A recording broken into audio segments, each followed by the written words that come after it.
Now, if we can recall back to the slides, we saw that we could configure our logging options, and we're going to take a look at that now. At the moment, we're still going through to the default, so we're using the syslog daemon, and we're logging every category.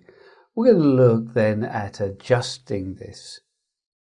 I'm going to edit my vi named, and as we run through, we're just going to put this in the options file, it's probably the best place. You can see I've added the settings in, I just need to uncomment them. So we can go through and start removing this. So here we're defining then the channel. The channel really identifies the file and filter that we're going to send to. So we're sending this through to the file bind.log. Without any path, it's then going to be relative to the directory that we've previously set. So /var, /cache, /bind.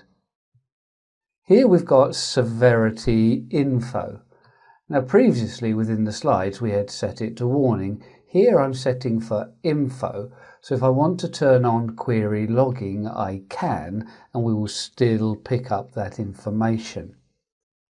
When I go through here, then obviously we're just closing off the channel information. Now within the category, we can then define what we want to capture.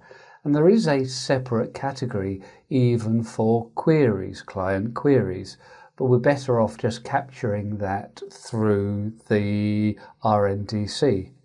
So I'm just going to use the default category, so we'll include everything other than our client queries. And we're going to send that through to the channel bind log, and then we just close off the category and the logging options. Once I've finished with this, and then we can use then our RNDC and reload. Without specifying the zone, we're going to reread the configuration and all zones, but we also leave the cache untouched. So we can see then that that was successful. Now we were saying that we were writing through to the bind.log, and that was in our var cache bind directory. So moving into that directory and then just taking a look, you can see now we have that file. As we then go through and take a look at it, let's go through and cat bind.log. We can use cat because I know it's not going to be huge. So we can see then we've read our configuration and we've reloaded the zones. So all of our zones are loaded and we're up and running. When I go through and check my status again, so RNDC and then status, we can see that query logging is currently off. If we tail then our log file, we can see what we really should be doing is following, so my apologies, we'll just follow this and move into my client window.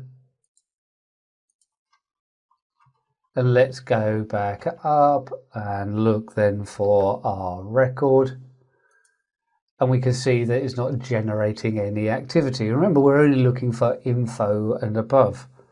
Well, let's say we did want to include our query log.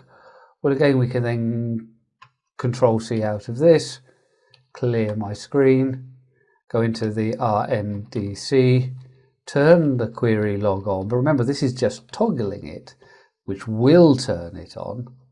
Go back through to the tail and then go through and look at our query back in our window, and then we can see there the query. And again, because we're only looking for the address record, we have just the single query. Now, of course, I can then close this out, go back through to my query log. So we've now turned query logging off. So this is dynamically enabling and disabling the query category. But now we've been able to see how we can send information to our own log files and filter so we're getting more pertinent information that we could be interested in. Let's clear this out. Now for the moment we're going to jump back into the slides just so we can have a little bit more detailed talk about some of these RNDC options. We'll have a look at some of our access control lists and mandatory and discretionary access control lists, and then we'll summarize the section. So I'll see you back in the slides very soon.